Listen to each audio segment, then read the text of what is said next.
大家一齊合作，令到個市場繼續發展喺豬年內。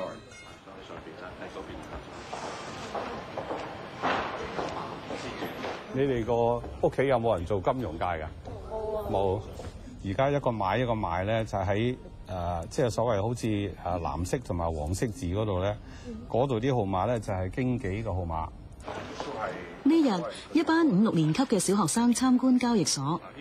夏佳理喺同一間學校畢業，身為師兄，佢一盡地主之誼做埋響度。識唔識嘅你哋？識少少啦。識啲乜嘢？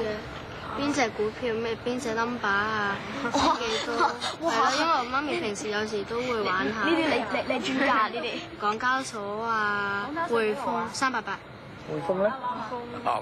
匯豐5號仔。呢啲咩邊度嚟㗎？睇新聞。啲新聞有時晏晝嗰啲有啲咁嘅股市嗰啲上落啊咁唔願睇都要睇。上網做啲嘢，有時有啲問題係關於啲財經啊呢啲咁樣嘅問題，咁我哋咪知道呢啲相關嘅資料咯。好在佢唔係我哋，即係我唔使同佢哋競爭啫，唔係即係冇得跑。新一代更加識得掌握資訊同埋機會。夏佳理話：好有信心，香港未來會成為更加具吸引力嘅金融投資中心。香港咧，我哋嗰個好處咧，就係除咗本地公司個業績比較穩定同埋好咧，都咧我哋好彩咧，就因為內地有好多龐大嘅公司，金融界好，第啲生意好咧，都喺香港上市。